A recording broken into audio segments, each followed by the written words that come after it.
우리 요한복음 6장 1절부터 14절 말씀 함께 한 목소리로 봉독하도록 하겠습니다. 그 후에 예수께서 디베랴의 갈릴리 바다 건너편으로 가심에 큰 무리가 따르니 이는 병자들에게 행하시는 표적을 보았음이로라. 예수께서 산에 오르사 제자들과 함께 거기 앉으시니 마침 유대인의 명절인 유월절이 가까운지라. 예수께서 눈을 들어 큰 무리가 자기에게로 오는 것을 보시고 빌립에게 이르시되 우리가 어디서 떡을 사서 이 사람들을 먹이겠느냐 하시니 이렇게 말씀하심은 친히 어떻게 하실지를 아시고 빌립을 시험하고자 하심이라. 빌립이 대답하되 각 사람으로 조금씩 받게 할지라도 200데나리온의 떡이 부족하리이다. 제자 중 하나 곧 시몬 베드로의 형제 안드레가 예수께 여짜오되 여기에 한 아이가 있어 보리떡 5개와 물고기 2마리를 가지고 있나이다. 그러나 그것이 이 많은 사람에게 얼마나 되겠사옵나이까. 예수께서 이르시되 이 사람들로 앉게 하라 하시니 그곳에 잔디가 많은지라. 사람들이 앉으니 수가 5,000명쯤 되더라. 예수께서 떡을 가져 축사하신 후에 앉아있는 자들에게 나눠주시고 물고기도 그렇게 그들의 원대로 주시니라. 그들이 배부른 후에 예수께서 제자들에게 이르시되 남은 조각을 거두고 버리는 것이 없게 하라 하심으로 이에 거두니 보리떡 5개로 먹고 남은 조각이 12바구니에 찼더라. 그 사람들이 예수께서 행하신 이 표적을 보고 말하되 이는 참으로 세상에 오실 그 선지자라 하더라. 아멘. 예, 이제 오늘부터 3주 동안 우리 신앙 회복을 위한 세천 가을 수련회가 시작이 됩니다. 원래는 이제 저희가 8월 23일, 8월 30일 여름 수련회를 기획을 했다가 그때 코로나가 갑자기 심해지면서 여름 수련회가 취소가 되고 이제 기도하던 중에 코로나가 조금 이제 좋아지고 또 저희가 모일 수 있게 돼서 오늘부터 3주 동안 각자의 테마를 가지고 이제 수련회를 하게 됩니다.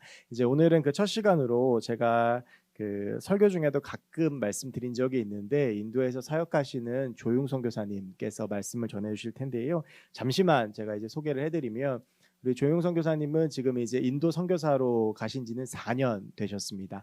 원래는 이제 무슬림을 품고 기도하시던 중에 저희 학교에 이제 견습 선교사라고 하는 제도가 있습니다. 그게 이제 1년 정도 이제 각 선교지에 가서 시니어 선교사님들 돕는 스텝으로 선교를 하면서 이제 선교사님들 돕는 제도인데 우리 조용 선교사님이 대학을 다니시다가 이제 그 인도로 1년 견습을 가셨는데 거기서 이제 보통은 이제 1년만 있다 오는데 거기서 이제 여러 가지 또 계획들 가운데에서 하나의 계획들 가운데서 3년을 계시다 오셨어요. 그래서 인도에 3년을 사역하셔 오셔서 여기서 다시 이제 인도를 위해서 기도하시고 인도를 또 품고 준비하셔서 그리고 나서 다시 이제 4년 전에 인도로 가셔서 이제 그때 사모님하고 이제 같이 가셔서 인도에서 지금 4년째 사역을 하고 계시고 특별히 인도에서는 지금 빈민과 다음 세대 인도의 어린이들과 그리고 인도의 빈민들을 섬기는 사역들을 감당하고 계십니다.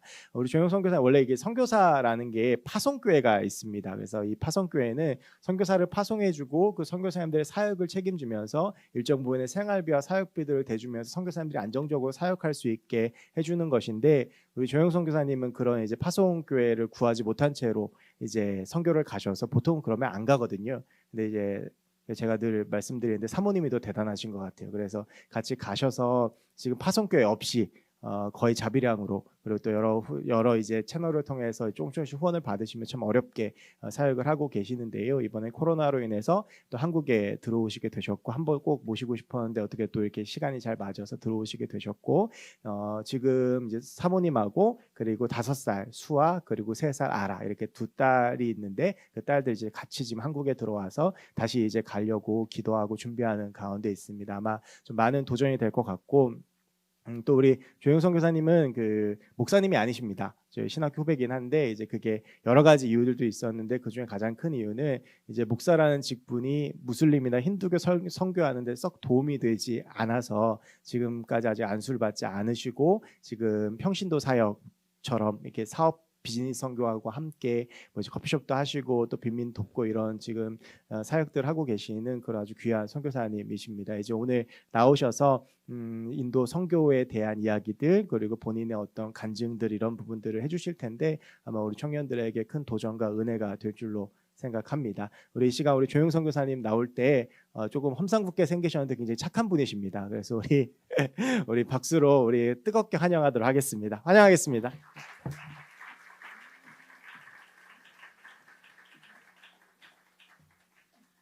안녕하세요. 반갑습니다. 이 번동 제1교회를 제가 처음 와봤는데요. 이렇게 말씀만 듣고 또 우리 정우식 목사님이 제가 학교에서 신학할 때 한 학번 선배님이세요.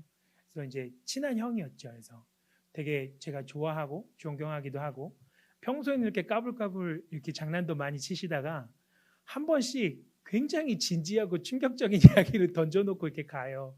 그러면 막 제가 마음이 뜨거워졌었던 기억들이 나는데 설교가 뭔 줄 아냐 나한테 전에 설교가 뭔 줄 아냐 이렇게 물어봤어요. 그래서 정우치 목사님한테 설교요?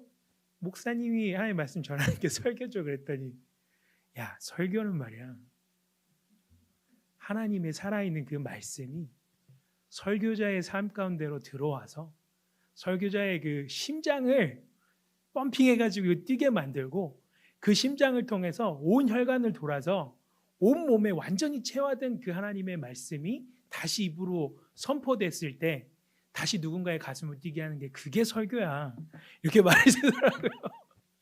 우와 그래서 저 목사님은 정말 나중에 훌륭한 사람이 되겠다 그런 생각을 했었는데 너무 좋으시죠 정우식 목사님. 참 이 좋으신 목사님이 또 계신 우리 좋은 교회에 이렇게 초청받아서 와서 너무 행복하고요. 정말 기쁜 마음으로 이렇게 이 자리에 섰습니다. 또 왔는데 앞에 보니까 이게 그 게시판에 이렇게 세계를 품고 또 이 교회가 기도하고 또 선교사님들 후원하고 함께 하고 있더라고요. 그래서 뭐 아프리카나 이렇게 남미까지 그 먼 곳까지도 이렇게 품고 기도하는 우리 번동제일 교회 성도님들 축복하고 사랑합니다. 잠깐 기도하겠습니다. 사랑과 은혜가 많으신 하나님 아버지 감사합니다. 하나님 저희가 무엇이간데 아버지 하나님께서 우리를 자녀 삼으시고 아버지를 아버지라고 부를 수 있는 권한을 주시고 우리의 삶을 세상은 우리의 것이라고 가르칠지라도 우리의 삶이 주님 것임을 깨달아 하나님께 온전히 드리기를 원하는 우리 번동제일 교회 청년부 모든 우리 지체들에게 오늘 이 시간 하나님 오셔서 말씀으로 함께 하시고 이 자리에서 이들의 삶 가운데 주인 되어 주셔서 누가 주인인지 깨달아 그 주인께 순종하고 모든 삶을 복종하는 귀하고 복된 청년들 될 수 있게 주님 도와주시옵소서. 예수님 이름으로 감사하며 기도드렸습니다. 아멘. 네, 우리 슬라이드 좀 켜주시겠어요? 네, 저 잘생겼죠? 네, 저만 웃네요. 자, 가리면은 좀 괜찮다고 하더라고요. 이렇게 반 이상 가리니까 좀 괜찮다고 하더라고요. 인도의 수라지푸르라는 지역에서 구호사역 하던 중에 이제 동네 아이들 이제 누리랑 뭐 이런 리아랑 뭐 이런 친구인데 그런 친구들하고 같이 사진 찍은 거예요. 네, 저희 가족 소개드리겠습니다. 먼저 제 이름은 조융이고요. 예전에 저를 가르쳐 주셨던 교수님이 1년 동안 저를 열심히 지도해 주시고 조용 학생 고생했네라고 하시더라고요. 융이란 이름이 흔치가 않아서 오래 이게 지나도 이름을 잘 기억을 못하는 경우가 있는데요. 그 맞아요. 컴퓨터나 뭐 이렇게 카메라 닦을 때 쓰는 그 융 있잖아요. 네, 그게 융이고요. 제 아내 이름은 송화숙입니다. 엄청 예쁘죠? 네, 마음을 좋게 쓰면 예쁜 자매랑 결혼할 수 있습니다, 형제님들. 네. 우리 딸들이고요. 우리 첫째 아이 아까 목사님 소개시켜 주셨는데 5살 수아, 네. 둘째가 우리 3살 아라입니다. 네, 우리 이렇게 4명이 한 가족이고요. 네. 오늘 말씀을 아까 읽어주셔서 일단 넘어가고요. 오늘 설교 제목은 오병이어의 순종입니다. 오병이어 다 아시죠? 오병이어가 뭐죠? 네, 떡 5개. 떡 5개. 잘 안 들리는데 오병이어가 뭐죠? 네. 근데 오병이어가 순종한대요. 무슨 말이에요, 그게? 오병이어의 순종이 무슨 말일까요? 좀 고민해 봅시다. 자, 먼저 설교의 본격적인 이야기를 하기 앞서서 여러분들 궁금하실 것 같아요. 인도는 어떤 나라인지. 자, 좀 궁금하실 것 같아서 제가 퀴즈를 하나 준비했는데요. 그냥 퀴즈 내면 재미없잖아요. 그렇죠? 네. 그래서 퀴즈를 맞추신 분에게 이렇게 상품을 드릴 건데 인도에서 이제 저희가 선임 선교사님이 이 가방 공장을 해요. 그래서 이게 에코백을 지금 만들어 팔고 있는데 이걸로 이제 빈민들 직업이 없어가지고 이렇게 길에서 먹고 자고 하는 사람들이 와서 이걸 만들면서 직업도 갖고 그걸로 이제 자녀들 생계도 하고 아이들 교육도 시키고 이렇게 할 수 있게 이제 저희가 하고 있는 거예요. 그래서 여러분들 이거 하나 제가 선물로 드릴 건데 퀴즈. 자, 손 먼저 드시는 거예요. 답을 말씀하시는 게 아니라. 아셨죠? 자, 인도는 아주 큰 나라예요. 한번 잘 상상해 보세요. 동쪽에서 서쪽 끝까지 4,280km예요. 네, 서울 부산 가니 한 600km 되나요? 그죠? 그러면 한 7배 정도 되는 거죠. 그렇죠? 거리가. 내가 서쪽에 살아요. 예를 들어 서쪽 끝에 사는데 동해안에 가고 싶어요. 바다가 보고 싶어요. 4,200km 가야 돼요. 2박 3일을 가야 됩니다. 네, 기차 타면 3박 4일도 걸려요. 차로 2박 3일 걸리고. 네, 그렇게 큰 땅이에요. 자, 인도가 그렇게 큰 땅인데 그 면적이 과연, 자, 문제가 나가겠죠? 대한민국, 그러니까 남한, 대한민국의 몇 배일까요? 자, 길이는 대충 말씀드렸는데 말씀해 보세요. 30배, 거의 진짜 거의 다 맞았어요. 조금 더 위에야, 조금 더 위에. 네, 형제님. 36배, 우와, 그 사이야. 또 빨리 손 드세요. 네, 형제님. 네, 잘 안 들렸어요, 마스크 때문에. 32배, 우와, 진짜 다 맞았는데, 진짜 거의 가까워요. 또 약간 위에요. 네, 자매님. 딩동댕 박수! 네, 이따가 예배 끝나고 잊지 마시고 저한테 에코백을 받아가세요. 이게 그 선교사님 딸이에요. 린다라는 친구인데 그래서 린다스라고. 예쁘죠? 아빠는 한국 선교사님이고 엄마는 루마니안 선교사님이세요. 네, 그래서 이따가 가방을 선물로 드리겠고요. 자, 인도에는 1장과 2단이 있어요. 장자, 이거 한자 여러분 잘 아시나요? 길 장자고 단은 짧은 단자겠죠. 자, 하나의 긴 게 있는데 하나의 긴 게 뭐가 있냐? 겐지스 강이 있습니다. 2,680km예요. 1000단위가 다 넘어가죠. 자, 이게 인도를 동서로 가로지르는 아주 젖줄이에요.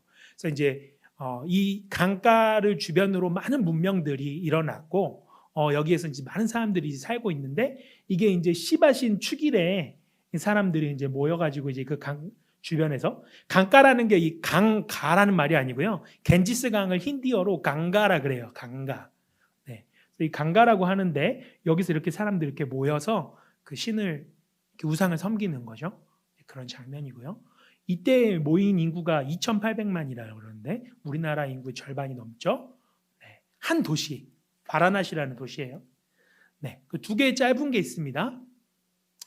네, 수명이 짧아요. 먼저는 한국이 지금 평균 수명이 남녀 평균 수명이 82.3세래요. 여러분들 80세 사시면 이제 보통 사시는 거예요. 아셨죠? 자, 일본이 우리보다 조금 더 높아요. 83.7세. 근데 방사능 때문에 어떻게 될지 모르겠어요. 인도가 61세예요. 그러니까 인도에서 50살 넘으면 완전 할아버지로 봐요. 보통 이제 그 잘 사는 또 완전 부유층은 좀 다르지만 일반적으로 이렇게 그냥 잘 못 사는 친구들 같은 경우는 10대에 보통 결혼을 해요. 여자들이 14살 정도면 보통 이제 시집을 가요.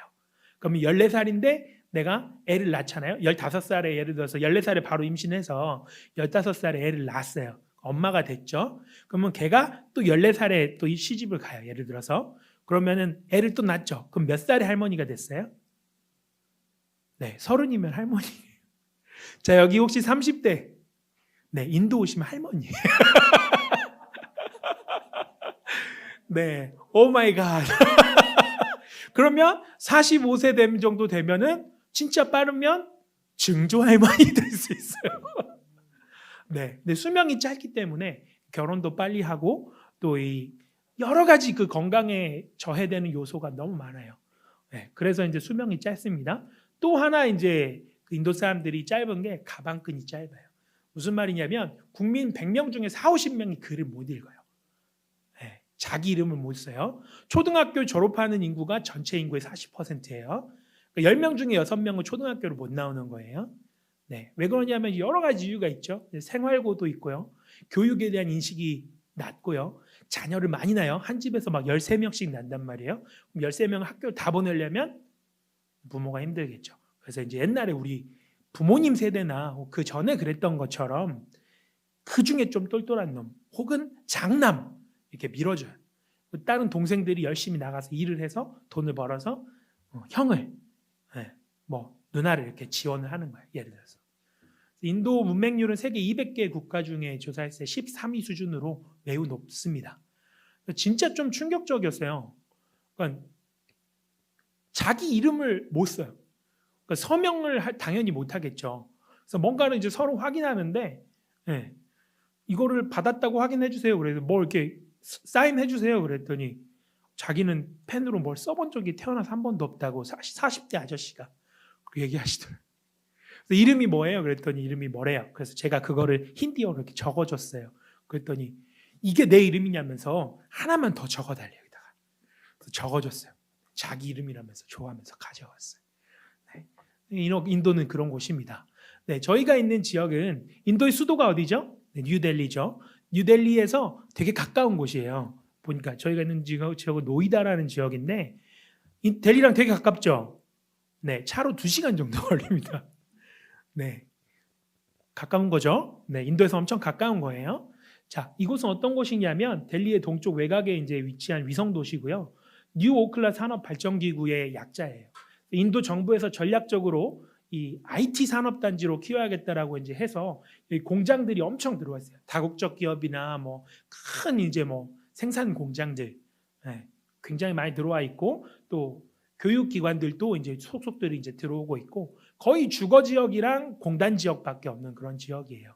저희가 이제 이 지역을 선정하고 이제 이 지역으로 들어가게 된 이유 중에 하나는 첫 번째로 이제 공단 지역의 장점이 전통적인 인도 사회는 외국인이나 외부인이 들어가기 굉장히 어려워요. 왜냐하면 굉장히 이게 촘촘해요.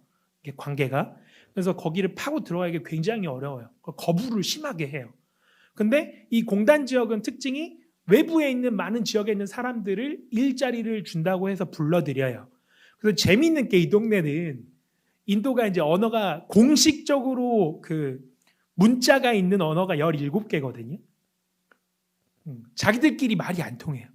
그래서 우리 지역은 외부에서 온 사람이 워낙 많아서 인도 사람들끼리 서로 싸움이 나면 누가 통역이 필요해. 가운데서 2개 언어를 할 수 있는 사람이 껴가지고 설명을 해줘야지 돼. 같은 인도 사람인데 말이 안 통하는 거예요. 재밌는 지역이죠. 네, 그런 곳에서 이제 저희가 사역을 해보려고 들어갔는데 기숙사촌을 이렇게 쭉 돌았어요. 이제 공장에 낮에 일하러 가기 때문에 이제 3교대 이렇게 돌아가면 다른 교대 근무자들이 이제 그 기숙사에서 쉬고 일하러 가는 사람은 공장에 가 있고. 근데 갔는데 애들 소리가 나는데 밖에서 문이 잠겨 있는 거예요. 그래서 이제 그쪽에서 사역하고 계신 성도님한테 물어봤죠. 선생님 여기는 왜 문이 잠겨 있는데 안에 애들 소리가 나는데요? 그랬더니 애들을 맡길 데가 딱히 없어서 애들을 집에 놓고 밖에서 문을 잠그고 엄마들이 이제 일하러 간다. 엄마 아빠가 그렇게 설명을 해주시더라고요. 그걸 보면서 옛날 우리나라가 산업화가 한참 일어날 때 그렇게 살았거든요. 우리 부모님들이 그렇게 사셨고 애들을 그렇게 낳았는데 한 오누이가 이제 공단지대에서 이제 그 기숙사에서 자다가 불장난을 이제 심심해서 했는데 오누이가 타서 죽었죠. 화재가 나서 나가지를 못해줘. 그래서 그게 굉장히 사회적으로 이슈가 됐었고 그걸로 이제 그 주제로 이제 노래도 나와가지고 막 사회적인 문제로 해서 교육기관과 아이 돌봄 이런 게 많이 생겼었어요. 그 생각이 딱 나더라고요. 막 눈물이 났어요. 그래서 하나님 이 아이들을 저에게 맡겨주시면 제가 뭘 할 수 있을지 모르겠는데 하여튼 이 아이들을 위해서 뭔가를 하고 싶습니다. 기도했어요. 하나님이 여기를 저를 보내주셨고 지금 이 지역에서 이제 사역하고 있습니다. 인도 입국하던 가족들과 이제 함께 입국하던 첫 날이에요. 첫 애가 그때 6개월이 안 됐을 때인데 배신에서 이제 앉아서 갔어요. 바구니 이렇게 비행기에서 해주잖아요. 그래서 이유식 먹으면서 이렇게 갔고 도착했고요. 첫 예배 이제 현지인 교회에서 이제 예배 드리는데 현지인들 안에 이제 들어갔더니 굉장히 이제 환대를 저희를 해주셔가지고 첫날 이제 가자마자 제가 설교를 했어요. 제가 이제 아직 현지어를 할 줄 모르니까 제가 한국말로 해주니까 이제 그 통역하실 수 있는 선교사님이 대신 통역해 주셔가지고 이렇게 설교하고 같이 이렇게 손으로 밥도 먹고 이렇게 끝나고 누가 또 어떤 자매가 아프다 그래가지고 안수 기도하고 이랬던 거고요. 여기는 이제 아프리칸이세요. 나이지리아에서 오신 목사님인데 리차드 목사님이라고 저희의 첫 동역자세요. 이 당시에 이 해 저희가 갔던 첫 해 무슨 일이 있었냐면 저희가 사는 동네에서 우리 집에서 15분 거리에 거기에서 아프리칸 나이지리안 사람들이 5명이 의식 불명이 될 정도로 두들겨 맞아요. 인도 사람들한테. 이유가 뭐냐면 아프리카 사람들은 식인을 한다라고 소문이 났어요. 그래서 쟤네는 식인종이야 이렇게 해가지고 쟤네 죽여야 돼. 쟤네는 우리 애들 잡아가지고 잡아먹을 애들이야. 그래서 팬 거예요. 21세기에 몇 년 전에 있었던 일이에요. 그래서 이제 그 사람들을 이제 돕고 그렇게 다친 이들과 그 가족을 이제 돌보고 하기 위해서 이제 목사님이 이 지역에 오셨었고 제가 이제 도와서 이제 그들을 같이 하고 이제 섬겼었던 그런 일이고요. 있었고요. 그리고 이제 공통점으로 하나 되기라고 제가 제목을 하나 붙여봤는데 이분은 이제 저희 지역에 사시는 이제 시크 출신의 현재는 기독교인이신 분이세요. 이분이 인도의 공군 장교로 쭉 이제 오래 계시다가 예편한 지 한 10년이 안 되신 분이셨는데 저도 이제 공군 장교 출신이에요. 학사장교 출신이에요. 그래서 나도 공군인데 그랬더니 굉장히 반가워하시더라고요. 그러면서 한참 그 얘기를 저는 이제 그 관제했거든요. 비행 관제. 그래서 막 관제한 얘기 막 해보니까 This is Korean Air Force on guard. 막 이렇게 해가지고 막 경고 방송 나가고 이런 거 했었는데 그런 얘기 막 해주니까 되게 재밌어하더라고요. 그래서 이렇게 현지인하고 이렇게 점점 스며드는 그런 과정 가운데서 하나님의 그런 인도하심이 있어서 공통점들을 발견하게 하시고 이렇게 만나고 친해지게 하셨어요. 제가 침을 좀 놓는데요. 중2 침구사 이제 자격을 따서 이제 인도 가기 전에 갔어요. 가서 이제 교회를 통해서 교회를 중심으로 해서 현지인들 이제 아픈 사람들을 하는데 와 처음에는 그냥 하루에 한두 명 정도 치료할 거라고 생각했는데 하고 몇 명 침 놓고 좀 괜찮아지니까 줄이 제가 이 허준 선생님이 된 줄 알았어요.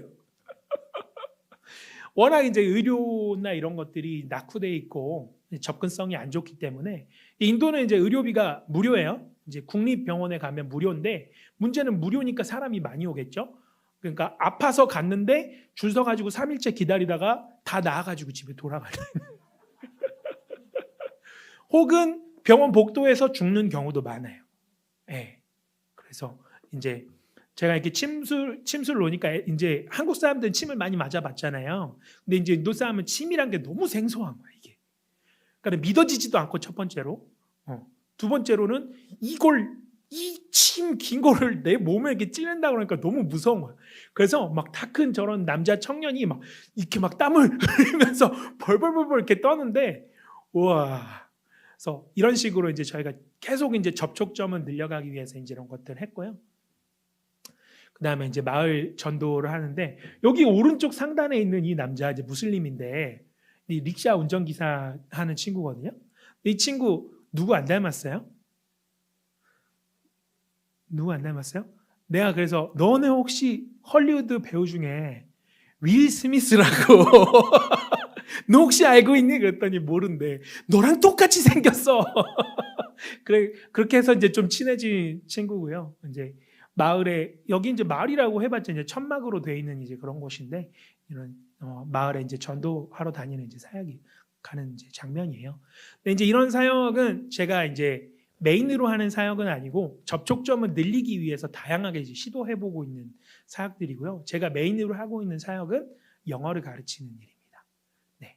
ETI라 그래서 현재 50여 개국에서 현재 전 세계에서 이제 선교사님들이 이 ETI라는 그 영어의 툴을 가지고 영어를 가르치는 걸 통해서 이제 사람들과 만나는 접촉점을 만들고 있어요. 이제 델리에서 처음으로 했던 세미나인데 이거는 이제 현지인이 아니고 선교사님들 대상으로 했던 세미나예요. 그래서 이제 선교사님들이 오셔서 이제 멀티미디어를 통해서 이제 영어를 가르치는 방식을 배우시고 각자의 사역지에서 이제 현지인 사역자들을 가르쳐서 교사를 만들어서 이제 그 사람들을 교사로 세워주면 저희가 또 그 교사를 이렇게 재교육을 해줘요. 여기도 2차도 이제 선교사님들 대상으로 했던 거고요. 여기 이제 콜카타라는 지역, 델리에서 콜카타가 이제 한 거의 2,000km가 넘는데 여기도 제가 이제 가서 이제 현지인 사역자들 대상으로 이제 세미나 했던 내용들이고요. 여기서는 14명의 현직 교사들, 현직에서 지금 사역을 하고 있는, 그러니까 가르치고 있는 교사들인데 크리스천 교사들, 네, 모여서 이제 어떻게 이제 가르치는지 저희가 나누고 하는 거. 이제 그런 사역을 이제 저희가 이제 메인으로 이제 쭉 해오던 중에 아주 충격적인 일이 있었어요. 이제 그 충격적인 일에 대해서 잠깐 나눌 텐데, 한국에 이제 코로나가 발발했을 때 사회적인 충격이 있었죠. 네. 인도는 13억 3천만 명 정도가 살아요. 뭐 이제 조금 10억이 넘어가면 사실 정확한 통계가 어렵거든요. 왜냐하면 이쪽 세고 있으면 저쪽에서 죽으니까. 그 주민등록이 아직 다 안 됐어요. 인도는. 중국도 마찬가지지만. 그래서 이제 어떤 일이 있었냐면요. 저희가 사는 이제 우타르프라데시라는 주에 한 엄마가 아이 5명을 야무나 강이라는 데 데리고 가서 빠뜨려서 죽여요. 그래서 경찰이 이제 그 엄마를 체포를 해서 애들을 왜 죽였냐? 왜 죽였냐 그랬더니 먹을 게 없어서.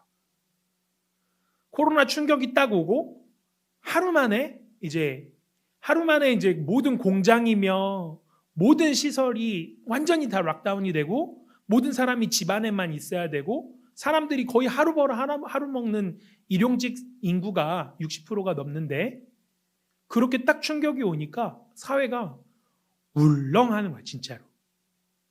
이걸 어떻게 해야 되나? 그 소식을 들었는데 제가 이 뉴스를 듣고 너무 충격을 받았어요.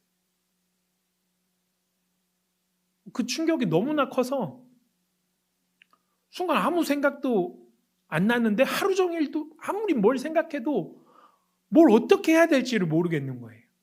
왜냐하면 나는 지금 락다운이기 때문에 집 안에 갇혀 있고 밖은 위험하다고 하고 바이러스에 감염될 가능성도 있고 우리 집에는 3살, 5살 딸들이 있고 밖에 나가서 나간다고 한들 내 지금 호주머니에 100만 원도 없는데 이거 어떻게 해야 되나? 이런 생각이 드는 거죠. 그래서 제가 기도했어요. 하나님, 내가 이렇게 작고 미약한데 도대체 하나님 제가 뭘 할 수 있습니까? 이렇게 기도했어요.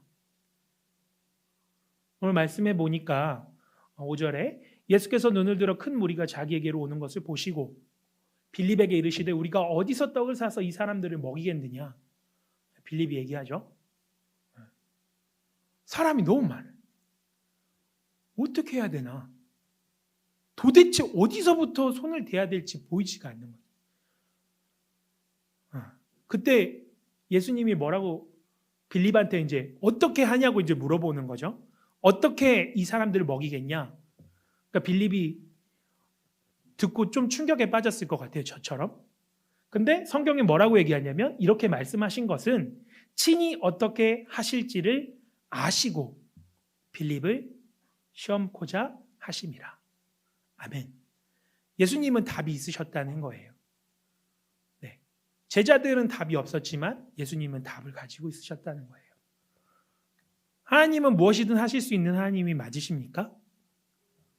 네. 그러면 저의 첫 번째 질문이었던 하나님 제가 도대체 뭘 할 수 있습니까? 라는 질문은 어떻게 바뀌어야 되냐면 하나님은 무엇이든 할 수 있다는 그 전제하에서는 그럼 하나님이 하실 수 있으니까 제가 무엇을 할까요?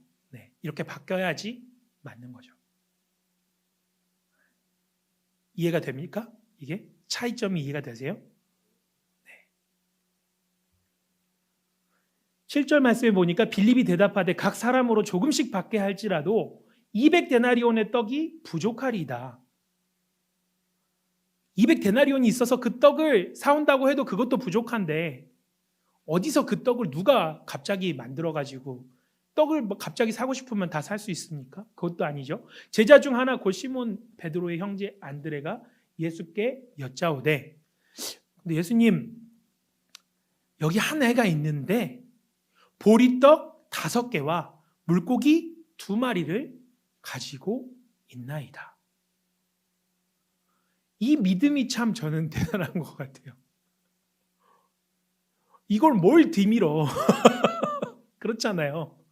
5천 명이 앞에 사람들이 지금 모여 있는데 보리떡 5개와 물고기 2마리를 어디다가 내밀어요 지금. 그렇잖아요. 그러면서 하는 얘기가 그러나 그것이 이 많은 사람에게 얼마나 되겠습니까? 인간적인 제약이죠. 그때 예수님이 뭐라고 말씀하시냐면 이 사람들로 앉게 하라. 그곳에 잔디가 많은지라 사람들이 앉으니 소가 5천 명쯤 되더라. 11절에 예수께서 떡을 가져 축사하신 후에 앉아있는 자들에게 나눠주시고 물고기도 그렇게 그들의 원대로 주시니라. 조금 부족하게 나눠 먹었다고요? 아니면 먹고 싶은 사람은 좀 더 먹고 이렇게 하얗게 먹었다고요? 네, 먹고 싶은 만큼 먹었다고요. 그렇죠? 그 사람들이 예수께서 행하신 이 표적을 보고 말하되 이는 참으로 세상에 오실 그 선지자라 하리라. 인도의 코로나 그 타임라인을 보면 3월 19일에 이제 인도 총리 모디 총리예요. 저 머리 하얀 분이. 저분이 갑자기 발표를 해요. 봉쇄령을 내립니다. 집 밖으로 아무도 나오지 마세요. 다음날 풀릴 줄 알았는데 봉쇄령이 연장돼요. 일주일 더 하겠습니다. 이렇게 돼요. 22일인데 봉쇄령 내려가지고 그러고도 돌아다니는 사람들이 있으니까 길에서 몽둥이로 경찰이 사람들을 때립니다. 막 그냥 뭐 이렇게 엉덩이 대 하고 한 대 때린 게 아니고 막 진짜 막 머리 터지게 막 때리는 거예요. 그리고 먹을 것을 구하러 막 사람들이 이제 먹을 게 사놓은 게 없으니까 나온 사람들을 구타하고 벌을 줘요. 네. 깨랄라라는 지역에서 이제 카톨릭 그 성당에서 이제 미사를 드리는데 그 신부가 체포가 됩니다. 굉장히 이게 막 순식간에 이렇게 급박하게 돌아갔어요. 그러면서 21일을 추가로 봉쇄를 발표해요. 24일 날. 네. 그래서 28일부터 무슨 일이 있었냐면 길어지는 봉쇄령에 따라서 일용직 노동자들이 대규모 행렬로 고향으로 돌아가요. 인도 사람들이 역사적으로 그랬어요. 흑사병이 왔을 때도 그랬고 스페인 독감이 왔을 때도 고향으로 돌아가요. 이 사람들이. 귀소 본능이라는 게 있어요. 그러니까 힘들면 외지에서는 더 힘들다는 생각이 있어서 고향으로 돌아가요. 고향에 가도 누가 반겨줘요? 바이러스 옮아가지고 왔을 수도 있고, 그렇죠? 고향에도 지금 있는 사람들도 먹을 게 없는데 도시에 나가서 돈 보내주는 사람들이 돈 더 안 보내주고 고향을 돌아가는 거 누가 환영해요? 그래도 돌아가요. 네. 한 소식통에 의하면은 1,400km를 한 엄마가 애를 여행용 그 가방 있잖아요. 그 가방에다 올려가지고 애를 질질 끌고 1,400km를 한 달 동안 걸어서 집에 돌아가요. 몇 번 실신하고. 그렇게 가고 있는데 중간중간에 이제 그 체크 포인트에서 노동자들한테 공업용 살충제를 정부에서 살포합니다. 보세요. 저기 쭈그려 앉아있는 게 사람들이고 살수차 가져와가지고 살충제를 막 뿌려요. 코로나에 대해서 모르니까 어떻게 될지 모르니까 소독한다고 그렇게 하는 거예요. 그러면서 폭도들이 일어나고 막 데모하면서 폭도가 대검을 휘둘러가지고 경찰이 막 손이 잘리고 이런 일들이 한 달 사이에 막 터져 나오는 거예요. 제가 처음에는 어떻게 기도했다고요? 하나님 내가 도대체 뭘 할 수 있습니까? 라고 기도했다고요. 그렇죠. 근데 제 기도가 변화됐어요. 하나님께 계속 기도하는 중에 변화돼서 하나님 그럼 제가 무엇을 할까요? 기도하기 시작했어요. 인도는 현재 세계 2위의 코로나 확진자가 나온 나라죠. 그래서 지금 877만 3,479 명이 지금 컨펌 케이스 그 확진자로 지금 판정을 받았고요. 한국이 지금 어제자 통계로 28,338명이더라고요. 310배죠. 땅 넓이는 33배라고 아까 문제에 나왔었죠. 네, 근데 310배니까 확진자들 거리가 10배 가깝겠죠. 네, 지금 그런 상황이에요. 그래서 이제 저희가 시작한 게 하나님이 오병이어의 마음을 주셔서 저희가 생활비를 절반을 그냥 떼서 저희가 먹고 마시고 저희 자녀들을 위해서 사용했던 그 생활비를 절반을 떼서 하나님께 드리기로 했어요. 그래서 그냥 샀어요, 이걸. 밀가루랑 쌀이랑 뭐 당장 필요할 것 같은 거, 이거 먹으면 좀 죽지 않고 살을 것 같은 거, 이렇게 해가지고 긴급 구호 사역을 시작을 합니다. 교회 청년들이랑 같이. 그냥 뭐 방법도 몰라요. 긴급 구호란 걸 해본 적이 있어요. 제가. 저 아까 말씀드렸잖아요. 영어 가르치고 침 넣고 다녔다고. 기도했어요. 하나님, 내가 근데 이거 구호 사역을 어떻게 할 줄은 모르겠는데 사람을 좀 붙여주세요. 근데 어느 날 누가 전화를 와요. 성사님, 혹시 그 미얀마에서 NGO에서 일하다가 지금 인도 본국으로 돌아온 인도 현지 목사님이 하나 있는데 이분이랑 같이 좀 사역을 해보실래요? 그래서 뭘 했다고요? 긴급 구호했대요. 그러는 거예요. 그래서 와, 할렐루야. 그래서 바로 그 목사님이랑 미팅하고 라지라는 이제 목사님인데 그분하고 이제 같이 사역 시작했어요. 그래서 이제 저희가 마을에 가서 이제 나눠주는데, 그럼 저희가 긴급 구호 하겠습니다 해서 딱 시작하면은 모든 사람이 좋아할까요? 첫 번째 문제는 뭐였냐면 저희가 자유롭게 밖을 다닐 수가 없는 게 문제였어요. 각 그 마을마다 다 봉쇄가 돼 있어가지고 패스가 없으면 들어갈 수가 없어요. 통행증이 필요한 거예요. 근데 그 통행증은 그 지역 경찰서에서 발행이 가능했어요. 그래서 그냥 방법을 몰라서 경찰서에 갔어요. 그래서 경찰서에 가서 우리가 이런 하나님을 믿는 사람들인데 사람들 돕고 싶은데 통행증을 주세요. 얘기를 했더니 경찰서장이 처음에 되게 어처구니 없어 하면서 네가 뭔데? 라고 얘기를 하더라고요. 당신이 뭔데 이걸 하냐? 그래서 저는 뭐가 아니잖아요. 그래서 나는 뭐는 아닌데 내가 믿는 하나님이 여기 지금 굶어서 죽어가고 있는 사람들한테 이걸 갖다 주라고 했어요. 그러니까 그분이 잠깐 고민을 하더니 그럼 자기가 패스를 써주시겠다고. 할렐루야. 패스를 써주시고 저희가 한국 대사관에도 요청을 해가지고 대사관 이제 공문을 받아가지고 이제 자유롭게 이제 다닐 수 있게 이제 통행이 됐죠. 그렇게 해서 이제 그 각 마을에 이제 들어갔는데, 마을에 들어갔더니 마을 입구에서 건장한 청년들이 막아서요, 저희를. 그러면서 저희한테 말하는 거예요. 너네 이거 갖고 온 거는 좋은데 너네가 뭐냐? 너네가 누구냐? 너네가 뭔데 이거를 나눠주냐? 너네 정부에서 온 거야? 그랬더니 아니. 그랬더니 그럼 뭐야? 너네 지역 어디 단체에서 온 거야? 아니. 너네 NGO야? 아니. 그럼 너네 뭐야? 그러는 거예요. 비시디아 안디옥의 한 회당에서 이제 바울과 바나바가 1차 전도 여행 때 거기서 설교를 하는데, 유대인과 그 유대인이 아닌 비유대인들한테 같이 설교를 하죠. 근데 유대인들이 시기하고 비방하면서 막 뭐라고 해요. 그래서 너네가 뭐냐? 너네가 뭔데 너네가 이렇게 여기서 설교를 하고 여기서 까부냐? 그러니까 바울이 하는 얘기가 이거죠. 주께서 이같이 우리에게 명하시되, 하나님이 우리에게 말씀하셨는데 내가 너를 이방의 빛으로 삼아 너로 땅끝까지 구원하게 하리라 하셨느니라. 아멘. 제가 이렇게 얘기했어요. 이 말씀이 생각나더라고요. 나는 뭐가 아닌데 하나님이 나를 이방의 빛으로 삼아서 여기 보내셨다. 저기 있는 사람들이 어둠에 있는 것 같아서 내가 빛을 주려고 왔다. 그러니까 비켜주더라. 그래서 이제 저희가 사역을 시작을 했어요. 그러면서 이제 저희가 아내가 이제 아이디어를 내서 우리 이제 그 발런티어 하는 우리 교회 청년들 위해서 이렇게 실드도 해주고 마스크도 이렇게 보급하고 해가지고 이렇게 사역을 시작을 했죠. 그때 이제 제가 4월에 저희가 후원교회와 이제 후원자들에게 이제 보낸 서신이에요. 뭐 별건 없고요. 이제 이 내용을 다 읽어보실 필요는 없지만 제가 간단하게 말씀드리면, 제일 걱정은 우리가 이걸 시작은 했는데 그냥 시작만 해놓고 흐지부지 될 게 걱정입니다. 이것을 위해 기도해 주십시오 라고 제가 이렇게 보내드렸어요. 그랬더니 재정이 막 후원이 들어오더라고요. 제가 후원을 그렇게 많이 받아본 적이 없는데 한 달 사이에 1,000만 원 넘게 후원이 들어왔어요. 그러니까 문제는 뭐냐면 우리의 그 인력으로 그만큼은 나눠주기가 힘든 거예요. 그래서 이제 저희가 기도하면서 또 방법을 달라고 막 찾았죠. 그랬더니 하나님이 어떤 지혜 주시냐면, 너가처럼 할 다른 선교사를 찾아라. 그래서 기도하던 중에 다른 선교사님하고 연결돼서 저희가 이렇게 사역하고 있는데 이렇게 그쪽 지역에서 좀 하시겠습니까? 이렇게 하게 된 게 20지역이 넘는 지역에서 이제 다 이 사역을 하게 됐어요. 그렇게 해서 저희가 그 지역에서 하시라고 저희가 이제 다 쓸 수 없는 재정을 보내드리고, 이제 그쪽에서 그 재정을 소화해내시고, 우리가 재정이 다 떨어지니까 그쪽에서 나중에 재정이 우리 너무 많이 나면 어떡하죠? 그랬더니 제가 그랬죠. 그러면 저희 주세요.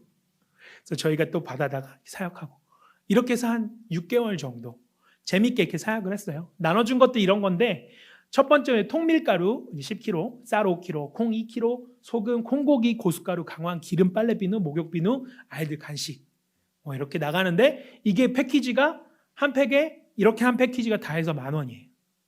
이걸 가져가면 4인 가족 기준으로 2주에서 한 달 정도를 버틸 수가 있어요. 네. 그래서 이렇게 해서 저희가 나눠줬어요. 이렇게. 처음에는 이제 방법도 몰라서 막 다 싣고 가가지고 트럭에 내려가지고 나눠주려고 그러니까 사람들이 막 몰려들잖아요. 막 그래서 누가 막 그냥 집어가기도 하고 막 나 더 주라고 나 하나 더 주라고 막 욕하고 막 싸우려고 그러고 막 이렇게 했는데 이 여기 왼쪽 하단에 있는 이 목사님이 이제 현지인 라지 목사님이거든요. 미얀마에서 NGO 하셨다는 이 목사님이 싹 정리를 사전에 이제 그 가기 전에 마을에 가서 리스트를 다 받고 번호표를 다 줘요. 그래서 번호표를 안 갖고 오면 안 준다 원칙 해가지고 한 줄로 딱 세워가지고 굉장히 질서 정연해 보이죠. 인도는 질서란 게 없는 나라인데 이렇게 했어요. 하나님이 하셨어요. 경찰들이 이제 협조해 준 거에 대해서 이제 고맙다고 우리가 음식도 싸다 주고 이런 장면이고요. 그래서 지난 4월부터 이번 9월까지 1,300여 가정을 저희가 섬길 수가 있었습니다. 할렐루야. 여기서 제가 한 게 뭐예요? 여기까지 한 것 중에서 없어요. 기도했어요. 내가 있는 거, 내가 드릴 수 있는 거 그냥 드렸어요. 그리고 하나님께 그냥 기도했어요. 하나님 도와주세요. 하나님이 하셨어요. 오병이어의 순종이란 게 먼저 여러분들 조금 한 번 더 지금 이 순간에 한번 고민해 보시기 바래요. 혹시 여러분들 안에 그런 마음 없어요? 하나님, 내가 이렇게 뭐 딱히 잘난 것도 없고 내가 이렇게 미약한데 내가 도대체 하나님을 위해서 뭘 할 수 있습니까? 이런 생각하시는 분들이 있어요? 여러분들 젊음 있잖아요. 여러분들 시간 있잖아요. 제가 좀 요즘에 무서운 게 뭔지 아세요? 내가 처음에 제가 그 견습 선교사로 인도에 처음 갔을 때 하나님께 제 젊음을 드립니다 하고 갔어요. 되게 호기롭게. 문제는 젊음이 점점 줄어들어. 애 낳고 키우고 그렇게 하다 보니까 제가 오늘 여러분들 찬양하고 예배드리는 모습 보니까 내가 그렇게 젊지 않구나라는 걸 좀 깨닫게 되는데 이제 진짜 제가 하나님 앞에 드릴 수 있는 게 생명밖에 없다는 생각이 들어요. 요즘에는 그렇게 기도해요. 하나님 진짜 필요하시면 제가 드릴 게 하나도 없으니까 뭘 뒤져봐 드릴 게 있어야지. 제 생명 가져가세요. 그렇게 가치 있는 생명도 아닌데 하나님이 필요하시면 제 생명이라도 가져가세요. 라고 기도하고 있어요. 여러분들 젊은 이 시기에 여러분들 젊음과 시간, 여러분들 열정, 여러분들 아이디어 하나님께 드리시기 바랍니다. 그걸 하나님께서 정말 기뻐 받으시고 그게 너무 작아 보이고 보잘것 없어 보여도 하나님께서 그걸 통해서 5,000명을 먹이시는 거예요. 그것도 넉넉하게. 그렇죠? 그리고 이제 저희가 그 세이프팩을 끝나고 나서 이제 9월쯤 되니까 공장들이 가동을 하도록 이제 정부에서 열어줬어요. 그것도 코로나 확진자가 줄어든 것도 아닌데 그냥 열어줬어요. 그래서 어쨌든 사람들이 월급을 받고 좀 제한되긴 하지만 그 일들이 일어나니까 저희가 사역의 방향을 조금 바꿨어요. 이게 안심팩 사역이에요. 네. 여기에는 다른 패키지가 들어가는데 다회용 천마스크 3장이랑 멀티비타민 11치, 만화 위생 안내문. 이거는 한국에서 그 웹툰 그리는 친구가 그려주었어요. 네. 그려주고 저희가 이제 번역해가지고 이렇게 만들었어요. 이게 이제 2,000장 이제 저희가 프린트해가지고 위생 안내문 들어가고 힌디어랑 영어로 된 전도지 각 일권, 언어가 각각 다르기 때문에 힌디어가 공용어긴 해도 그리고 이제 비누 그리고 아이들 간식 이렇게 들어가요. 이 패키지는 한 팩에 2,000원이에요. 네. 이 사역은 아직 하고 있어요. 이게 지금 지난주에 지금 현지인 사역자들이 하고 있는 거 사진 보내준 거거든요. 네. 저 왼쪽은 저희 아내입니다. 그런 생각했어요. 근데 이걸 우리가 나눠주는데 이게 복음이 전해질까? 전도지를 주면 사람들이 볼까? 이런 마음이 어디선가 오더라고요. 싹 제 안에 들어오는데 나눠주면서 깨달았어요. 저는 이분 사진 너무 좋아하는데 표정 보세요. 네. 저희가 전도지를 주면 이렇게 던지는 사람이 없어요. 싹 봐요. 글씨도 못 읽으면서. 그러면서 물어봐요. 이게 뭐냐고. 이게 이식과 지환이야. 예수님의 생명이야. 말이죠. 아이들, 인도 아이들 중에 대부분의 아이들이에요. 대부분의 아이들이 자기 책이 없어요. 태어나서 아직까지 책을 한 번도 못 가져왔어. 근데 자기 책을 준 거잖아요. 전도지가 책이잖아요. 그런데 그것도 칼라로 되어 있잖아요. 얼마나 좋아하는지 몰라요. 아이들이. 그래서 어떤 아이가 막 이렇게 좋아가지고 가슴에 품고 갔어요. 근데 그 마을에 다시 이제 또 다음에 갔더니 아이가 와가지고 저한테 엉클, 그래 이제 엉클이라 그래요. 이제 그 아저씨 좀 나이 많은 남자 어른한테 엉클이라 그래요. 엉클. 그래서 왜 그랬더니 나 저기 지난번에 줬던 그 책 하나 다시 줄 수 있냐고 저한테 막 이렇게 되게 삐죽삐죽하면서 이렇게 그러더라고요. 그래서 제가 그랬어요. 너 지난번에 줬잖아. 그랬더니 아니 내가 그걸 다 갖고 있는데 친구가 자꾸 주라 그래가지고 3일을 고민하다가 자기가 줬대요.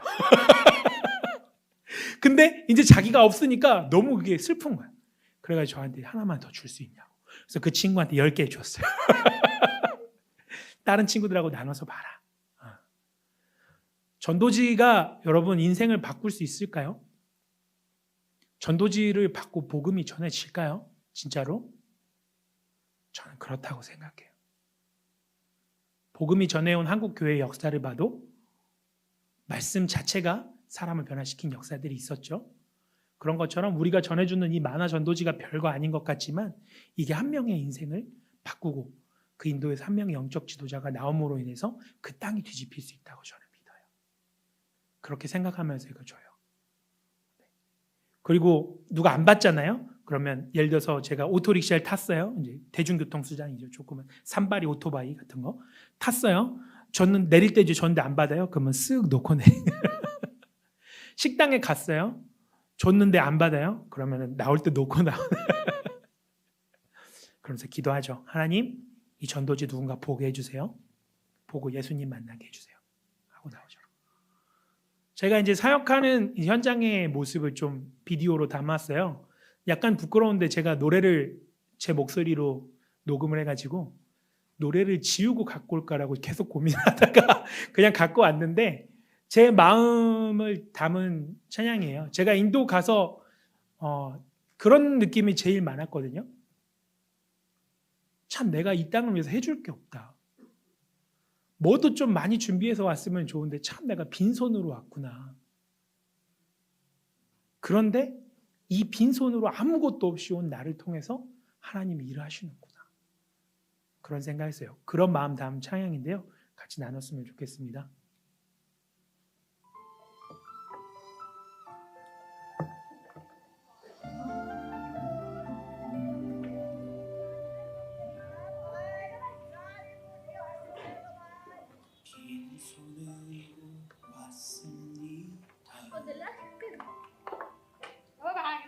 작은 사랑 가슴에 안고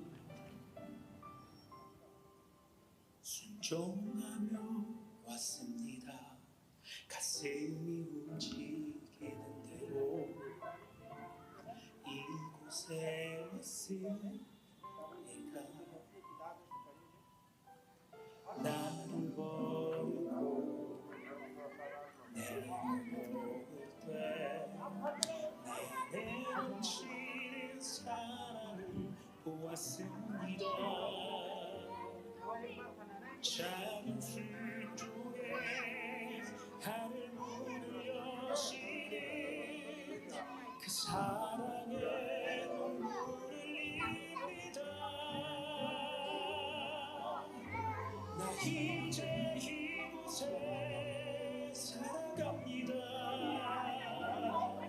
당신의 사랑 나누며 한 줌의 흙이 되기를 이곳에 나를 묻고 내 생명 다할 때까지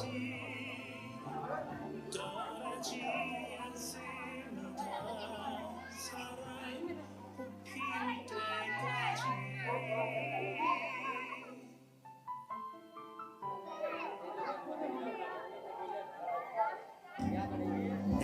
버리고 헤어올 때 저의 엄마가 14살이었어요. 보았습니다. 애가 생후 7일. 나를 울려시니 그 사랑의 눈물입니다. 나 이제 이곳에 서갑니다. 당신의 사랑 한 줄의 힘이 나를 내 생명 닿을 때까지 떠나지 않습니다.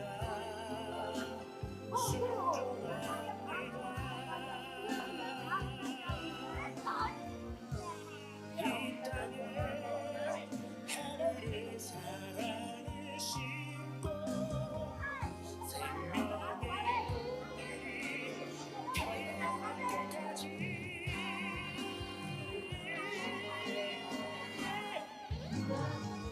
이제 이곳에 살아갑니다. 당신의 사랑 나누며 한 줌의 힘을 이곳에 나를 묻고 이 생명 닿을 때까지 떠나지 않습니다.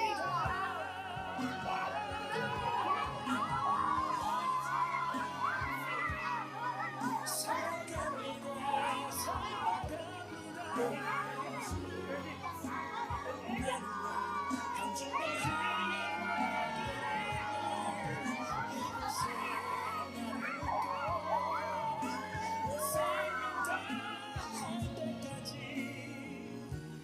떠나지 않습니다. 떠나지 않습니다. 순종합니다.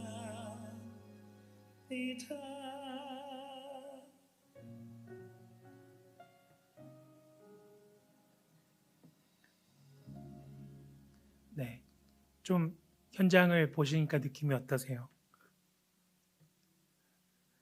이런 곳이에요. 여기는 이제 쓰레기 분리수거하는 이제 마을인데 그걸로 이제 쓰레기가 나온 거를 가져다가 그 마을에서 이제 분리해가지고 그걸로 먹고 사는 거예요. 쓰레기를 먹고 사는 건 아니고요.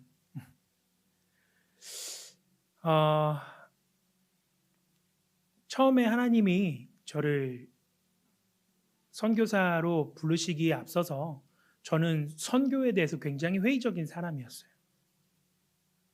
이제 신학교 때 그 후배 중에 선교에 아주 그냥 막 헌신되고 약간 미친 막 친구가 있어가지고 나 막 선교해야 된다고 막 이렇게 하면 야 너는 겉멋이야 그게.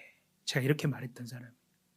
교회에서 이게 단기 선교 간다 그러면 삐딱하게 해가지고 저 괜히 해외여행 가고 싶어가지고 저런다고 비판하고 제가 그랬던 사람이에요.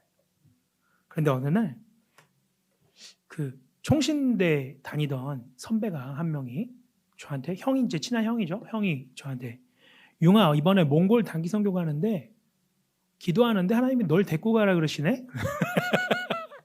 저한테 갑자기 그러더라고요. 그래서 하나님이 그런 말을 해?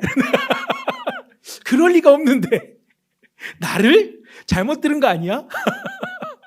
맞대요. 그래서 그래? 그러면 이제 또 우리가 순종해야 되잖아요. 그래서 따라갔어요. 9박 12일 동안 이제 몽골 그 도르노트라는 지역까지 그 수도에서 울란바토르에서 도르노트까지 고비 사막을 건너서 이렇게 가는데요. 가는데 하루, 오는데 하루였어요. 근데 그 사막을 건너는데 푸르공이라고 하는 이제 러시아식 옛날 그 막 밑에 바닥에 구멍이 숭숭 뚫려가지고 지나가는데 땅이 다 보이는 그런 차를 타고 그 뭐라 그러죠? 이게 서스펜션이 전혀 없어요. 그래가지고 차가 이렇게 가요. 계속 이렇게 이 상태로 생각해보세요. 24시간을 가요. 잠들면 죽음이에요. 잠들고 나면 혹이 6개 정도 나 있어요. 그래서 한 번은 막 가다가 차에서 그 차에 있는 전원이 다 가위에 눌릴 정도로 굉장한 영적 전쟁을 치르면서 이제 그 몽골에서 고생을 했어요. 근데 굉장히 고생하면서 그때 제가 가져갔던 기도 제목이 딱 하나였거든요. 난 도대체 나를 왜 몽골에 보낸지 그거를 모르겠어서 하나님한테 이렇게 기도했어요. 하나님, 당신의 마음을 알고 싶습니다. 이렇게 기도했어요. 올 때까지도 내내 그 열흘 동안 내내 그 기도였어요.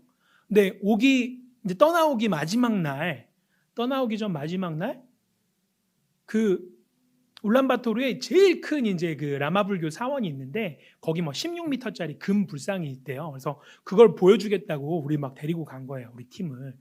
뭐 나 불상 안 봐도 되는데 불쌍한 저 불상을 봐서 뭐해? 막 생각했지 속으로. 그런데 데려갔는데 마침 또 그 닫혀 있는 거예요. 사원이 그날따라 휴관일인 거예요. 그래서 못 들어가고 밖에서 그냥 그 불교 사원의 손을 얹고 우리가 안 서고 기도하자고 이제 인솔하셨던 목사님이 그러셔서 같이 그냥 기도했어요. 이제 막 거기 그 몽골 땅을 위해서 막 기도하라고 했는데 저는 아무리 기도를 해도 몽골 땅을 위한 기도가 안 나오는 거예요. 제 안에서. 없어요. 그런 기도가 내 안에. 그래서 저는 가져간 기도를 계속했어요. 하나님, 당신 마음 알고 싶습니다. 하나님, 당신 마음을 알려주십시오. 하나님 마음 알고 싶습니다. 근데 갑자기 진짜 제가 농담하는 게 아니라 빵 하는 소리가 났어요. 갑자기. 깜짝 놀라셨죠? 제가 그걸 깜짝 놀랐거든요. 몽골이 물 부족 국가잖아요. 세계 1위잖아요. 아프리카보다 더 물이 없잖아요. 네. 근데 비가 내리기 시작하는데 천둥 번개가 순식간에 구름이 이렇게 1년에 한두 번 비 온대요. 근데 비가 오는 거예요. 비가 오는데 비가 어떻게 오냐면 거기는 이제 산이나 이런 게 없잖아요. 거의 이제 다 평야지대다 보니까 부딪히는 게 없으니까 구름이 있는 대로 무거워질 대로 무거워져서 내리는 거예요. 빗방울이 주먹만 해. 진짜 거짓말 조금 보태가지고. 주먹만한 비가 내리는데 맞으면은 머리가 아플 정도로 그 비가 내리고 천둥 소리가 막 무슨 대포가 터지는 것 같은 소리가 나고 번개가 막 하는데 가리는 게 하나도 없으니까 하늘 끝에서 막 땅 끝까지 이거 번개가 하늘을 반으로 찢어놓는 것 같이 막 그런 거예요. 근데 그 순간에 그냥 비가 내리다니 신기한 구경을 한다 이 생각이 드는 게 아니라 그 빗방울이 우리 하나님 눈물로 보이는 거예요. 제 눈에. 그리고 그 하늘을 찢어놓는 그 번개가 찢겨진 그 하나님의 마음처럼 보이는 거예요. 그 어마어마한 천둥 소리가 하나님이 울부짖는 소리로 들리는 거예요. 막 누가 제 입에다가 손을 집어넣어가지고 심장을 꽉 쥔 것처럼 심장이 막 아픈 거예요. 제 협심증은 없는데 너무 아픈 거예요. 그때 제가 물어봤어요. 하나님, 이게 하나님 마음이에요? 그랬더니 나를 모르고 죽어가는 이 사람들을, 이 민족들을 보는 내 마음이야. 이렇게 알려주셨어요. 그때 그 제 삶이 바뀌었어요. 그래서 이제 인도를 가게 됐고, 사실은 몽골을 가려고 1년간 준비를 했는데, 몽골 문화원에 가서 이제 센베노, 이제 몽골어도 배우고 했는데, 잘 이렇게 인도로 하나님이 갑자기 인도를 하신 바람에 인도를 가게 된 거예요. 그래서 지금 이날 이때까지 이렇게 됐네요. 여러분들 삶 가운데 제가 뭐 감히 도전드리고 그런 얘기를 하려고 하는 것은 아니에요. 근데 여러분들 가운데 하나님의 그런 분명한 부르심의 목소리가 있지는 않은지, 그리고 하나님의 마음은 어떤 건지, 이 열방을 바라보고 있는 하나님의 그 생각과 그 하나님의 그 마음, 그게 어디 있는 건지 여러분들이 좀 발견하셨으면 좋겠어요. 잠깐 슬라이드 켜주시겠어요? 네, 아이들, 그 동네 아이들이에요. 너무 예쁘죠? 여자애들 웃는 게 저 시궁창에서 뭐가 좋다고. 내가 볼 땐 삶이 시궁창인데 천막에서 살면서 뭐가 좋다고 저렇게 행복한지.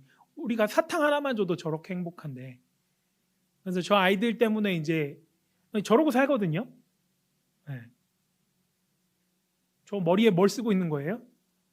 비료포대 같은 거 이제 잘라가지고 써가지고 거기다 재활용품 주워가지고 저렇게 살죠. 인도에서 이제 4살 정도 되면 보통 자기가 먹을 건 자기가 벌어야 돼요. 네. 왜냐하면 부모님이 다 그 많은 자녀를 케어할 수가 없으니까. 그러다 보니까 이제 다 공부를 못하죠. 학교를 가는 애들만 간다고 아까 처음에 말씀드렸어요. 그래서 처음에 그 마을 갔던 마을에 다시 가서 이제 저희가 물어봤어요.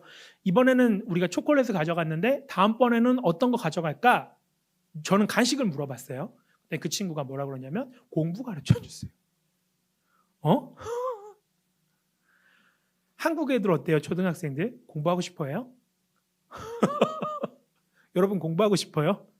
공부하고 싶대요. 뭐라도 좋으니까. 뭘 가르쳐 주라는 거야? 뭐라도요. 그렇게 해서 이제 저희가 이 아이들 공부를 가르쳐 달라는 아이들의 생애 첫 학교를 열어줬어요. 예. 그래서 뭐 학교라고 해봤자 별거 없어요. 그냥 자기 이제 그냥 게임하고 이건 바달로라는 게임인데 뭐 이렇게 해가지고 손가락 뭐 받고 이런 거 있잖아요. 그런 레크레이션을 해도 애들 깔깔대고 난리가 나요. 그리고 이제 알파벳 가르쳐주고 자기 이름 쓰는 거 알려주고 그것만 해도 애들이 얼마나 행복한지. 그래서 이제 아이들에게 이제 영어와 앞으로 정식 교과목을 가르칠 수 있도록 저희 기도하고 있어요. 이걸 위해서 기도해 주시고요. 인도의 문화에 대해서 좀 한 가지 말씀드리고 이제 말씀을 이제 마치려고 하는데요. 인도에는 홀리라는 축제가 있어요. 그래서 봄마다 하는데 이제 4월이 되면 이걸 해요. 그래서 보시면 이렇게 막 가루를 막 뿌려요, 자기들끼리. 근데 이제 선임 선교사님이 이 홀리 축제 때 밖에 다니지 말라고 저한테 경고를 하시더라고. 첫 해. 그래서 왜 그렇습니까? 그랬더니 이 힌두교도들이 다니면서 이걸 가루를 뿌리면서 저주를 한다는 거예요. 저주를 한대요. 그래서 그 저주를 받으면 막 자기는 몸이 아프다고 그러면서 다니지 말라고 저한테 신신당부해서 첫 해 안 나갔어요, 진짜로. 하루 종일 밖에서 막 다 물감 뿌리고 놀고 있는데 안 나갔어요. 근데 제가 한 번은 그 현지인한테 한번 물어봤어요. 현지인 친구한테. 아니 여기 홀리 때 너네 막 사람들 저주한다며? 그래서 막 사람들 막 죽고 이런다며? 그랬더니 그 친구가 뭐라고? 어디서 그런 얘기를 듣고 온 거야? 우리 이거 홀리 축제할 때 서로 축복한다고. 오래 살라고 축복하면서 이거 뿌리는 거라고. 그래? 그래서 제가 둘째 해 때부터 이제 한번 나가봤어요. 그래서 이제 선임 성사님이 이렇게 말했죠. 조심하라고. 홀리 축제 때는 사람들이 서로 저주하고 악한 기운을 이제 발산한다고. 힌두가 이제 신이 3억 3천만인데 그 중에 뭐 악신도 있고 파괴신도 있고 전쟁신도 있고 많죠. 그러니까 그런 신의 안 좋은 기운을 받을 수 있다는 거죠. 근데 그 힌두교도인 그 인도 현지인 친구의 얘기를 들어보니까 아닌 것 같은 거예요. 그리고 또 제가 한 가지 무슨 말씀이 생각났냐면 아브라함한테 하나님이 그러셨잖아요. 너를 축복한 자에게는 내가 축복하겠고 너를 저주한 자에게는 내가 저주하리니. 우리는 그 프로텍션이 있잖아요. 그렇죠? 하나님 보여주시잖아요. 그래서 누가 나를 저주하면 내가 저주받는 게 아니라 그 사람이 저주받겠구나라는 생각이 들었어요. 그래서 기도하고 하나님 믿고 나갑니다라고 생각하고 이제 나갔어요. 나갔더니 다른 세상이 펼쳐지더라고요. 네. 사람들이 이제 물감 뿌리면서 이렇게 행복하면서 즐거워하면서 아이들도 이렇게 놀더라고요. 저희도 이제 애들 데리고 나가서 이제 막 같이 이렇게 놀았어요. 이 왼쪽 아래에 있는 아저씨, 이 아저씨가 굉장히 제가 인상 깊은 아저씨였는데 여기 동네가 좀 좋은 동네였어요, 동네가. 그래서 이 아저씨가 저한테 오더니 내가 당신 얼굴에 물감을 뿌려도 되겠습니까? 라고 물어보는 그래서 내가 뿌리세요. 그랬더니 아저씨가 뿌리더라고. 그러더니 막 나한테 몇 번이고 인사하더니 뿌리게 해줘서 너무 고맙다고. 외국인 얼굴에 처음 뿌려봤대요. 저희 너무 행복하게 또 시간을 보내고 선교지에 가면 이런 것들이 있어요. 어떤 것들은 문화적인 건데 우리가 그런 걸 종교적인 걸로 봐요. 오해하는 거죠. 그래서 이제 그걸 무조건 죄악된 것으로 여기고 나쁜 것으로 치부해 버리는 경향이 있어요. 폴 히버트라는 이제 그 선교문화 인략이라는 이제 유명한 저서를 쓰신 선교학자가 인도에 처음 왔는데 인도에 대한 첫인상이 더럽다 했대요. 저도 그랬어요. 인도 더럽거든요. 우리가 생각할 때. 사람들이 손으로 밥 먹죠. 네, 그리고 손으로 이제 화장실 가면 처리하잖아요. 더럽잖아요. 근데 보세요. 좀 바꿔가지고 인도 사람이 한국 사람 볼 때 어떻게 느끼는지. 한국 사람들은 식당에 가서 남이 누가 썼는지도 모르는 숟가락을 입에 넣어요. 그죠? 그리고 자기들은 물로 깨끗하게 닦아가지고 깨끗한데 종이로 닦아. 더럽게. 뭐가 남을 것 같아. 자기 생각에는. 더럽다는 거예요. 한국 사람이. 그리고 자기들은 정확하게 손을 구분해서 오른손은 정한 손이니까 밥 먹는 데 쓰고 악수하는 데 쓰고 근데 한국 사람들은 보니까 왼손으로도 밥 먹고 오른손으로도 치킨 먹고 왼손으로 치킨 먹고 이러더라는 거예요. 한국 사람이 더럽다는 거죠. 그래서 이제 그런 문화적인 차이가 있는데 그런 문화적인 차이를 이해를 못하면 그 장벽을 뛰어넘지 못하고 인도 안으로 깊숙이 들어갈 수가 없는 거예요. 여러분 한 가지 이제 초청하고 싶은 것은 여러분들 인도에 꼭 한 번씩 오시기 바랍니다. 여러분 이제 인도에 아는 사람 있잖아요. 그죠? 누구 있어요? 저 있잖아요. 내가 인도 아는 사람 있다고? 말귀를 못 알아듣신 분들 이런 분들이 있어요. 저 있잖아요. 그죠?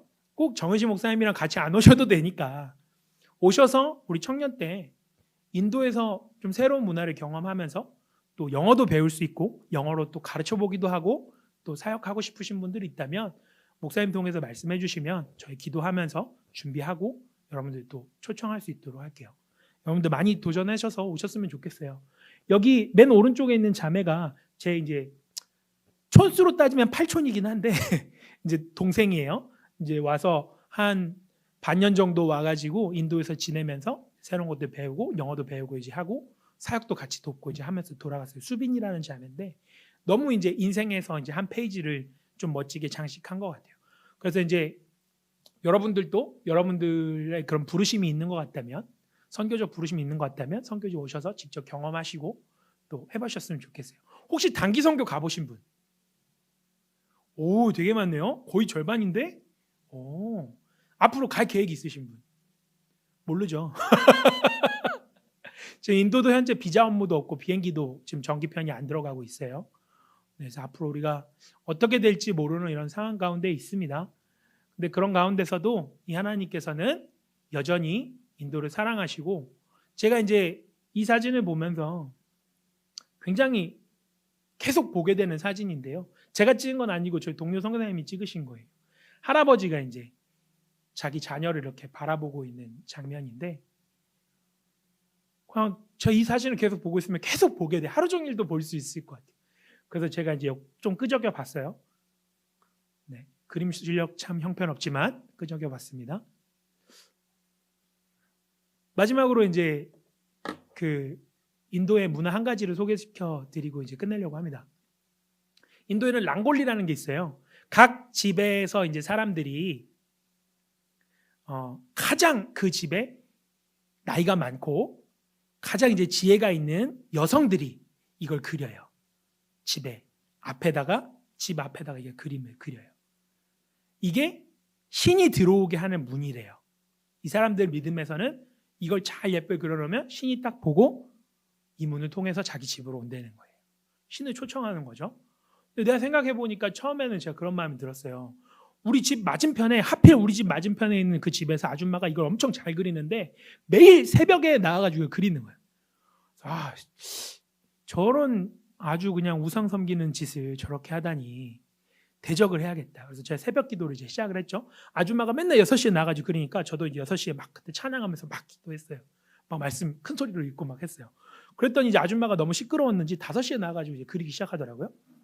그래서 저도 5시로 옮겨가지고 5시에 나와서 막 기도하고 찬양하고 막 했어요.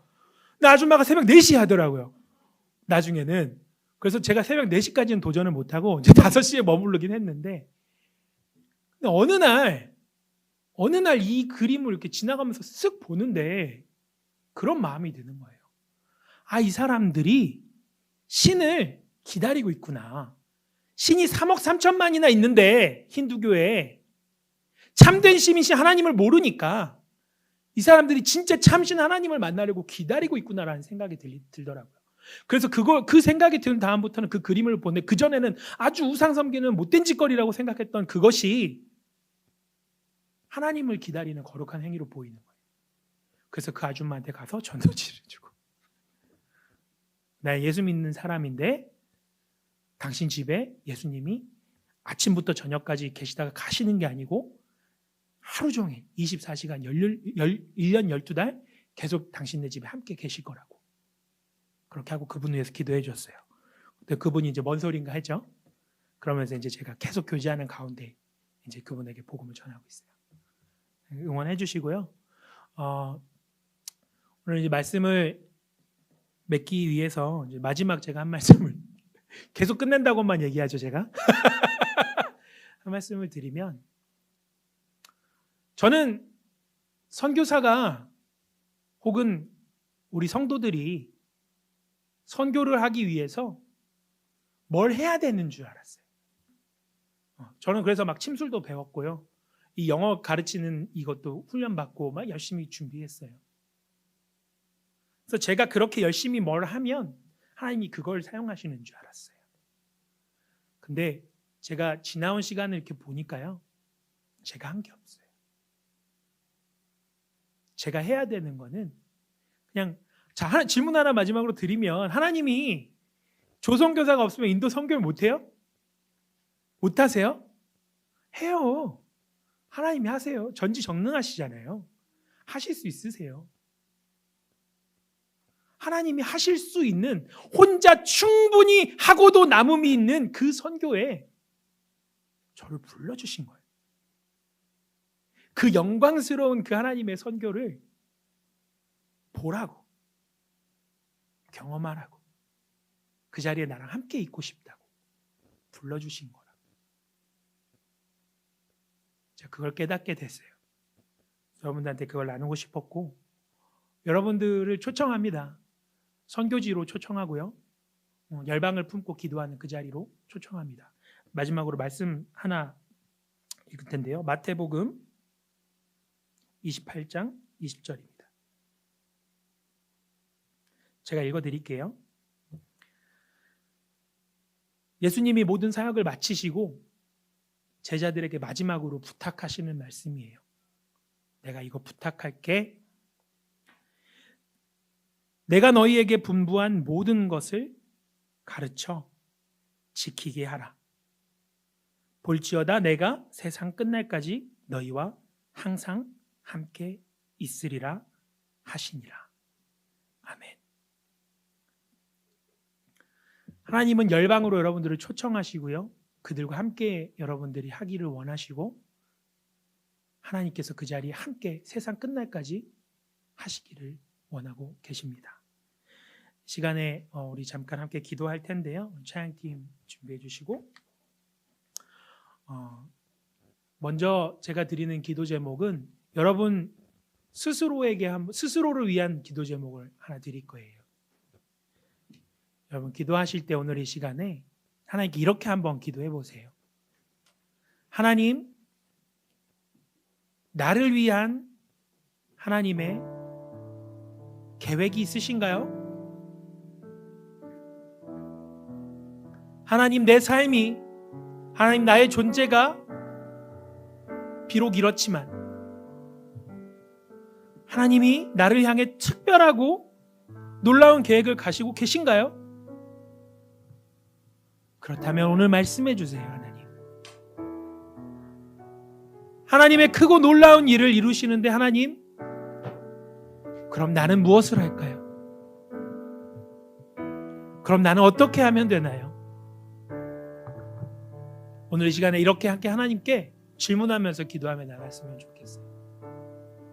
그래서 여러분들 안에 오늘 하나님께서 응답해 주셨으면 좋겠습니다. 하나님께서 오늘 이 자리에 오셔서, 아무개야,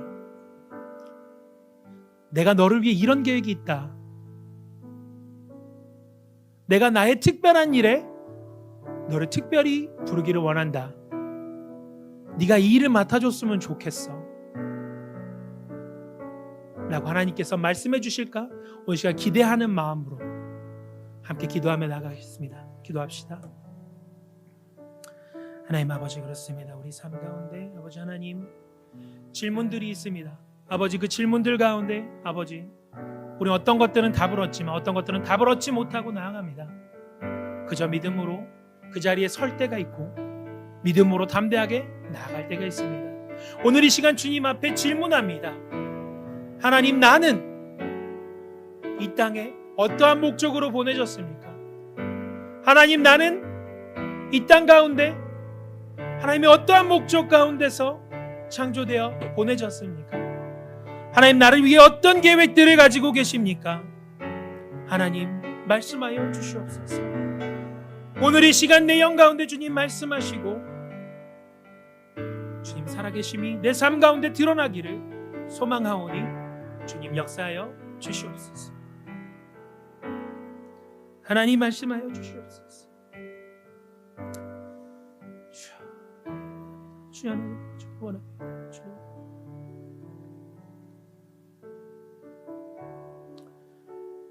하나님 그렇습니다. 우리가 지금까지 얼마나 세상의 헛된 가치들을 쫓아 살아왔습니까? 하나님께서 아십니다. 하나님, 나는 얼마나 남과 비교하며 처절하게 아파하며 처참한 모습으로 세상에 내던져졌습니까? 하나님께서 나를 존귀하게 창조하셨는데 불구하고 하나님의 지으신 그 목적과 이 땅에 보내신 그 의미를 하나님 나는 발견하지 못함으로 인해서 하나님 얼마나 나는 이 땅 가운데 내던져진 자처럼 버려진 고아처럼 하나님 그렇게 있었습니까? 하나님 그러나 오늘 이 시간 주님 앞에 간절히 소망하며 주님께 질문합니다. 하나님, 나에 대한 하나님의 계획은 무엇입니까? 하나님의 그 계획 가운데 하나님 나는 무엇으로 순종해야 합니까? 하나님 나는 가진 것이 이것밖에 없습니다. 오병이어를 하나님 앞에 가져온 그 순종으로 하나님의 그 크고 놀라운 일을 이루셨던 것처럼 하나님, 나같이 이렇게 부족한 사람이라도 괜찮습니까? 정말 괜찮습니까? 그렇다면 하나님, 내가 이 시간 순종하겠습니다. 빈손이지만 하나님 순종하겠습니다. 나의 빈손을 하늘의 것으로 가득 채우셔서 하늘의 크고 놀라운 비밀스러운 일들을 행하게 하시는 하나님을 기대합니다. 그 하나님은 내 삶 가운데 초청합니다. 주님, 오늘 이 시간 나와 함께하여 주시옵소서.